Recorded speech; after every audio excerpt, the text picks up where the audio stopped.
Hello everybody, I am coming to you from my car on my long drive home from therapy. It's Monday, yay!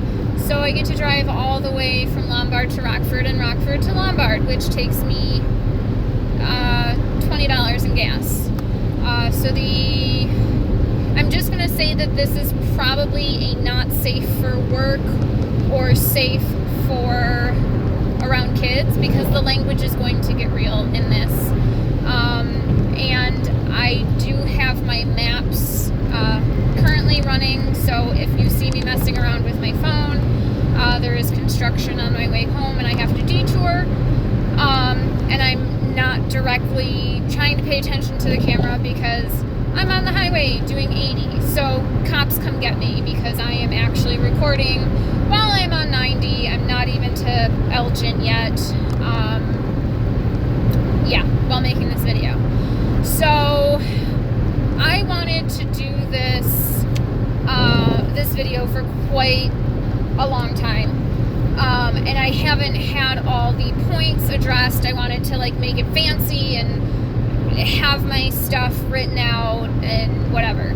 But after a phone call this morning with my dietitian, directly before a therapy session, as in the phone call didn't end until I was in the parking lot of my therapist's office, ending the phone call, and I get into my therapist's office and she has to go to the bathroom, which is fine, whatever. I get into her office and I literally crawl into the most fetal position that I possibly can and am bawling my eyes out.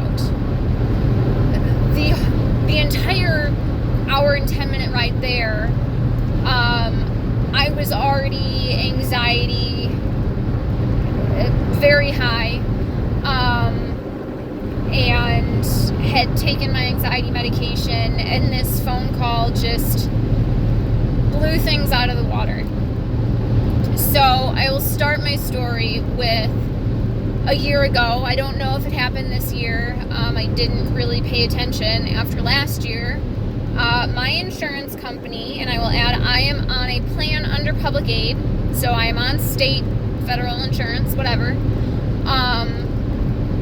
My insurance had all over their page, and had even sent out an email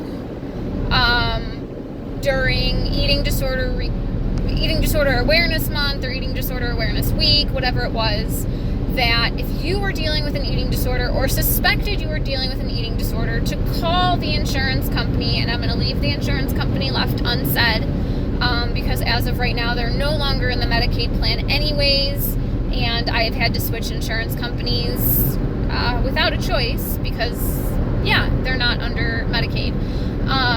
But basically, call your insurance company and we will give you the contacts you need to get the help you need. And at that point, I thought, all right, I'm struggling. Maybe I can get some help. And honestly, really wasn't 100% dedicated to getting help. But it was, okay, my insurance is finally saying that they help people with eating disorders, and I haven't gotten help in the past. So let's give this, the grand old try. And so I had called my insurance company and spoke with a representative. And during this conversation, I was told that dietitians are not covered under my insurance. Now, let me clarify, because I have since gotten clarification on this. Yes, eating disorders are covered under Medicaid to see a dietitian. The problem is there are no dietitians within my plan. So this year, when I searched for a dietitian after, when I was getting ready to discharge from residential, the furthest they let you search is 99 miles, which, hell, I don't have the money to drive 99 miles there and back anyways for a dietitian. I already drive 70 miles there and 70 miles back from my therapist every Monday. So there are no dietitians. And I thought, okay, well, can you get me into a residential program or an inpatient program? To which I was asked how old I was. And at the time I was 30 or 29 or whatever. And I was told, oh, well, we cover inpatient, but only if you are under the age of 21 or over the age of 65. So where does the help come from when you are not between those ages? So a lot of people that are struggling with eating disorders, the main statistic of people dealing with eating disorders aren't even covered under Medicaid to get help. To then find out that my insurance doesn't cover residential at all. So why are you saying to give you a phone call and that you cover all this stuff for eating disorders when I call and I'm left with nothing? Nothing. No help. Okay. So then I asked them at that time about their drug and alcohol. And I don't have drug and alcohol issues, but I'm very curious to find out the difference between what Medicaid will cover. And I was asked, do I have co-occurring issues? And I had to clarify that no, I do not have drug and alcohol problems, but I'm curious to know what insurance will cover. And I am told that if I go to my doctor and my doctor finds that I have a drug or alcohol problem, they will find a residential for me to go to. And after that residential is over, they will help cover sober living for a month. And in sober living, I will not have to pay out of pocket at all for that first month. I will need to attend so many groups and help out so much at the sober living house. But they will help me then find a full-time job in my second month. And I will continue to be able to stay at the sober living for 6 months. And they will provide so many groups and such for me to go to. So it is fully set up if I have a drug or alcohol problem, but it is not set up for an eating disorder. Medicaid and Social Security do not have it set up in any way, shape, or form to see people with an eating disorder succeed. Now, I have been told by my dietitian that this is how I am taking this. Whether my dietitian is really saying this, I could be totally off the mark. And this is why I am not going to mention my dietitian's name. I'm not going to say where she's from. Nothing of the sort. I'm not going to throw my dietitian under the bus because she does not deserve this in any way, shape, or form. I'm not blaming this on her. Nothing. I feel as though my dietitian is telling me that me using my financial income and the ability to pay for food or get certain exchanges, whatever, I'm using this as an excuse. I'm using money as an excuse to not follow my meal plan. Okay, maybe I'm reading what she's saying is incorrect. But when I called today to ask if she would write a letter to the Department of Human Services to explain that $15 a month on food stamps is not going to cover all my exchanges, and what exchanges mean and what a meal plan means, and to be told that she is not going to write this letter that is going to take her 2 to 3 hours. I'm pretty much assured it's not going to take 2 to 3 hours, considering I had someone at the treatment center that I went to write a letter, and she offered to tweak it in any way that I saw necessary. I'm pretty sure it didn't take her 2 to 3 hours to write this letter. Just saying. So to be told that, no, I'm not going to write you this letter because you're not following on your part of the deal. You're not following your meal plan. You're using money as an excuse. You say you see me monthly, but you don't. Dude, if I could pull my calendar up at the same time as driving, following a map, recording this on video, like I would, and I would give you the dates to prove to you that I have seen her at least once a month. I don't have the money in my budget to see her any more than that. I have to say I am incredibly grateful for my mom right now because she is paying my phone bill. I cannot afford to pay my damn phone bill on top of my car insurance, the money that I pay for Scarlett's food and Scarlett's medication. For those of you that do not know, Scarlett vomits a lot. End of story. I've returned her to the organization for a while to undergo testing. She was a chronic vomiter as a puppy, as I have gotten. I got this news a long time ago from her puppy raiser that this was an issue, and she was afraid that Scarlett was going to be discharged from the program because of the vomiting issue. And it's all because of my emotions, is what the organization is saying. That Scarlett is reading onto my emotions. So since residential, I have been pretty damn good on my emotions. My depression has been under control, except for lately the anxiety has been under control. Like, I have had a zest for life, whereas before residential I was like, fuck life, and why does anybody want to do that? I'm ready to die. Like, I failed at committing suicide, let's try it again, type of thing. Like, it was ridiculous. So as of the beginning of July, Scarlett was on 6 medications. 2 I got for free from my vet because Scarlett is a service dog. So her flea tick heartworm medication is covered by my vet. She was taking omeprazole. I guess dogs have to take twice the dose of humans. So that was $32 a month. She's taking famotidine, which luckily I get about a 4-month supply for $10. So that's really nothing. It's like 3 cents a day, nothing here nor there. She was on Zofran, which was originally going to cost me $335 a month. Wow, talk about like medical companies raping you. No, it turns out that was just Walgreens. I got it for $10 from Lombard Pharmacy, where my sister works.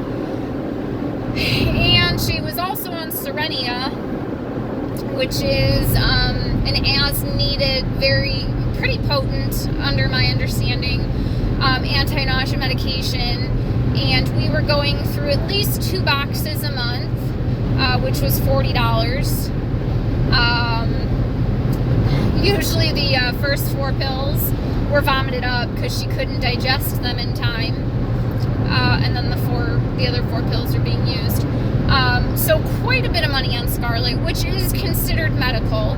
DHS is only putting down that I spend $90 on Scarlett a month, even though I have proven about 3 months in a row that I spend over $140.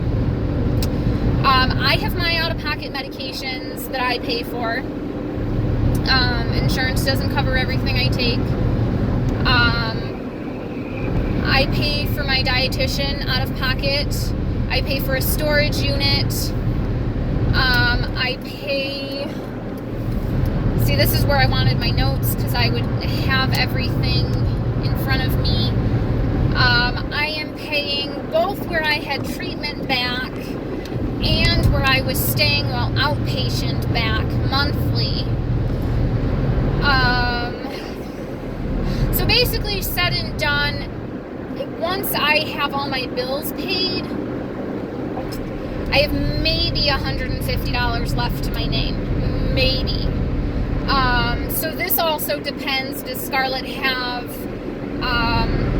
vaccinations or an additional vet visit.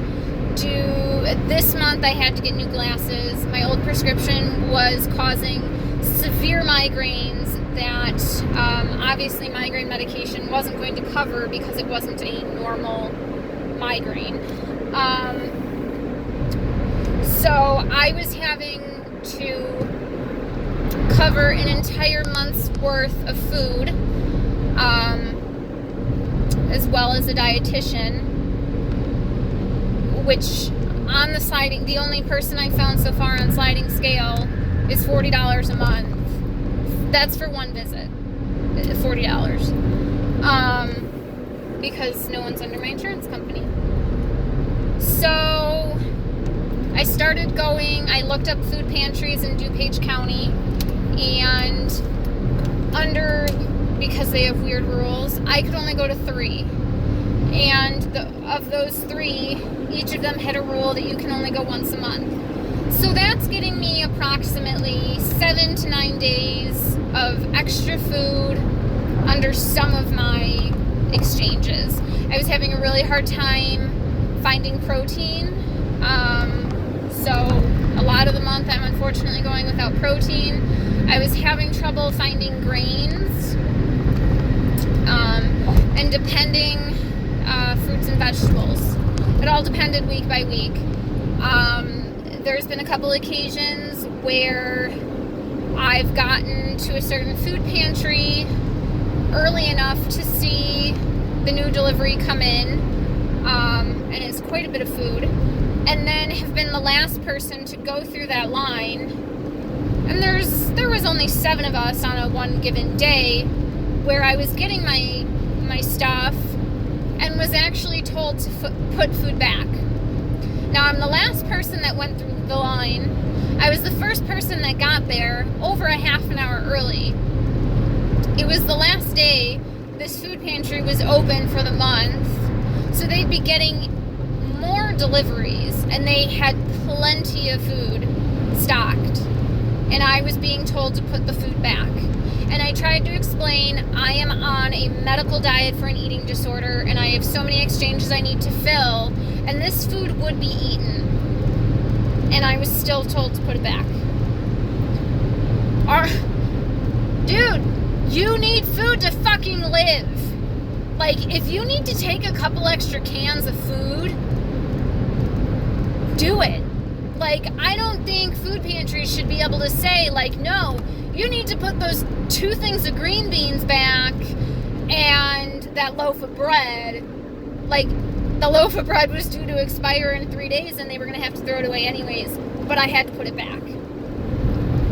Our society is not set up for people on Medicaid and Social Security to survive, to make recovery manageable. It's not manageable. I cannot live on $15 in food stamps a month. When I was first discharged from treatment and I wrote to my therapist that I was being given $15 in food stamps, she thought it was per week, and I had to go back and say, no, this is per month. $15 per fucking month is what I get. So, okay, and I will say this is where things are going to get kind of crazy, because my math is telling me to go one place to get home, and it's construction and I can't go that way, so it's going to get a little confusing. So I had to correct her that no, it was per month, and I am getting emergency cash assistance. So they have me, so the next money tier, in which would get me more money towards myself in emergency cash, is at the $254 mark. I'm $4 shy of that, and they are not fixing what I pay for Scarlett. So I'm actually close to $50 short on what I am spending and what is documented on spending. But they won't move me up to the next money tier. So with the $54, that gives me the $40 to see my dietitian once a month, which I believe under, like, as a new person out of treatment, okay, I guess I'm not that new anymore, but I should be seeing a dietitian more than once a month. I don't have it in my budget to see a dietitian more than once a month. Let I remind you that I spend $80 a month in gas to go to my therapy appointments, all the way out in Rockford, because there is not another EMDR certified trauma therapist in DuPage County, Cook County, McHenry County under my insurance. So I pay $80 a month in gas to go see my therapist. And there's no way that this can be written as, like, okay, a medical, it can't be written as medical, it's gas money. So, okay, it is what it is. And I might possibly get lost soon. We'll find out. So, this leaves very little money. I mean, people monthly need to get, like, toilet paper, toiletries, etc. And food stamps doesn't cover that, and I only get $15 anyways. So the money that's left over, I have to budget between, do I go to therapy? Do I get food for the next week or so? What do I spend this money on? Like, it is huge pros and cons list goes into what is this money spent on this time. And I'm truly at a loss for what to do at this point in time. My bank account currently sits at negative $292. I'll be honest with y'all. Negative $292. And this isn't like a one-time thing. I started this month with my bank account at negative 278 because I don't have the money in the month to pay for what I need. So it's just subtracting it and then charging me negative $34 on top of that. Yeah, because I don't have the money in my bank account. So this is an ongoing thing. And that is why I started the fundraiser for myself, hoping that people would donate. But I don't think people understand the severity of in our society, in the United States, in Illinois. I don't know what it is, because when I lived in Florida from 2010 to 2013, I was getting $200 a month in food stamps. And I didn't have to prove anything. I didn't have to prove a single thing on what I was spending my money on. I just automatically got it. And now I keep every single fucking receipt that I have that could apply to me getting more in benefits. And it's not helping. It is not getting me anything. It is not helping me. And I am about to go the wrong way, guys. Sorry. So anyways, if you have any suggestions on what I could do from this point going forward, I would suggest, please, I want your suggestions. If you're going to be an asshole and tell me how I'm not doing recovery right, how I'm not doing as much as I could be doing, whatever it may be, keep your fucking comments to yourself. I don't want to hear it. I want recovery more than anything in this world. I am sick of food dictating what I do with my life. I am sick of how much I ate or how much I exercised or whatever to be dictating what I do. I'm sick of it, guys. Like, this eating disorder has to leave, and I was doing so well, and then the fucking government says how much I can get and what we're not going to pay for, and we don't cover dietitians, and now I have to continue paying my treatment out of pocket after I've left, and this is fucking frustrating. Like, sobbing mess, anxiety attacks, fucking frustrating. So if you're gonna tell me how I'm not doing it right, how I'm working the system, how I need to get a full-time job, alright, heads up guys, they take 50 cents for every dollar you make on Social Security. And I was told, I haven't looked into this, but I've been told that at $1,500, fuck, I am going to be stuck in really rush hour traffic. At $1,500, they cut off your insurance. I would have to work almost 1,400 hours in a month for insurance, or for Medicaid, to actually make something off of Medicaid and be under the 1,500 mark at which my insurance would be taken. So that is me going from working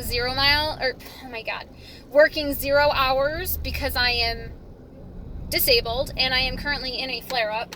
I am disabled with a neuromuscular disorder, trying to recover from an eating disorder. I'd have to go from working 0 hours a week to working 43 a week. Now that is over full time. That is how fucked up our society is. That once you're on Social Security, it's like no going back. I pose the question as, why am I going to want to work to have insurance, to have Medicaid, to have Social Security take all my money? Why am I going to want to work? Because they're just taking everything. I don't get it. I don't get it, guys. So I explained it to my 14-year-old sister like this. She's never driven a car before. So instead of starting her out like in parking lots and on like slow side streets, slowly working up to highways, I am gonna fucking just put you in a car and throw you out on the Autobahn. No speed limits, no nothing. You're just gonna get thrown on the Autobahn. And no, you cannot pull over, because pulling over is the equivalent of a therapy session. You're working full time. When am I going to have time to drive all the way out to Rockford for a therapy session? When I'm working full time, when am I going to have the time to make sure I'm getting in my breakfast, my snack, my lunch, my snack, my dinner, my snack? How? It's not going to happen, guys. Like, I need to get a full grasp on recovery before I throw myself into the workforce. Plain and simple. I know myself. I know my anxiety. I know my depression. It is going to take some time. That's it. Like, I can't work full time. It's not going to happen. It's not going to work. I'm not going to throw someone in a car and chuck them on the Autobahn for their first time behind a car. I'm not going to do it. And whether my sister understood this or not, I don't know.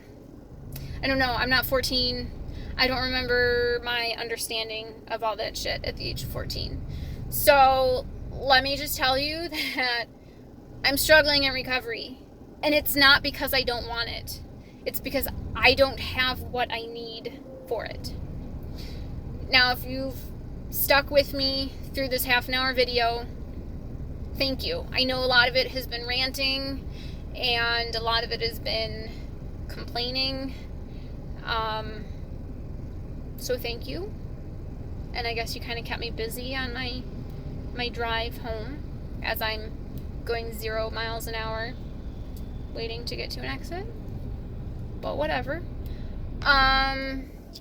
So yeah. If you have suggestions that are not douchebaggish, this car behind me truck behind me is not happy, and it's nothing to do with me.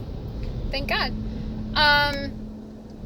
If you're gonna have some like douchebaggish comment, I don't want to hear it, and I simply will delete it. I don't have time for it, honestly. But if you have suggestions, let me know. I'm on food stamps. I'm going to food pantries. I am turning every receipt that has to do with medical expenses and everything into DHS. I am doing all I know how to do. I don't have a family that is putting food in the refrigerator and has home-cooked meals, and I can come home and there's a meal for me to eat. It's not like there's food there and I'm just like, nope, not gonna eat that because my eating disorder is telling me not to. That's not how this shit is going. I'm working my damnedest to get what I need. Plain and simple. I don't know if everyone that I'm emailing this to is actually going to watch it the whole half an hour through. And if you did, thank you. And if you're one of the people that I didn't talk very positively about, I apologize. It isn't necessarily about you. It is about anger at the system. And you just happen to either be part of the system or part of something that is not fully working. And I hope to rectify that, and I hope to make it be something that does work, because I want this recovery to work more than I have wanted a lot of things in life. And I will admit that I'm a fucking selfish person, and there's a lot of shit in this world that I want. And like, I want it now. But I have not wanted anything as bad as recovery in a really long time. A lot of you know that my last week of treatment, my van, my fully accessible van, was smashed. And I thought the world was going to end because I didn't have a vehicle and I didn't have a way to get around. I will fucking give you the car that I have right now if you can ensure me that I will have that I can get recovery. Like, you, as much as it pains me to say, you can have my fucking service dog if you can tell me that there's a way for me to get recovery. I will give my service dog up. Like, that is how much this means to me. I don't know how else to, phrase it. I don't know how else to tell people this, how much recovery means to me, because I'm sick of food. I'm sick of an inanimate object ruling my life. I'm sick of calories. I'm sick of diet culture, and you have to have a beach body, and you have to be fit to go to the beach, and you can't eat certain foods because it has poisons in it, and what. I'm fucking sick of it. Shut up.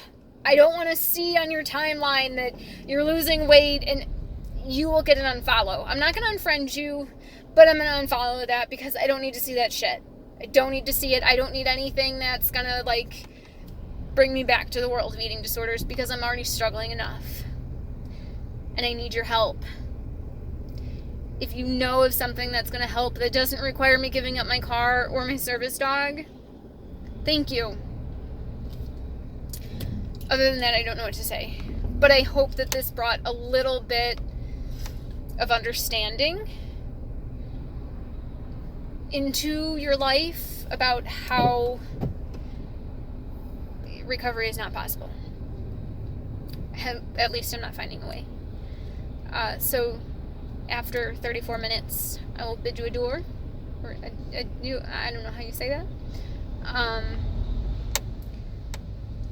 Because, yeah. So thank you for hanging out with me in my car for 34 minutes, and I'm still nowhere close to being home. It says my arrival time will be, it's 25 minutes from now, and that sucks. So yeah, thank you for those that have helped. I probably will be shutting down my fundraiser a lot earlier, because I feel it is just, it's very selfish of me to be asking for money, when I should find a way, or should have a way of getting this money, and I don't. So I will probably be shutting that down.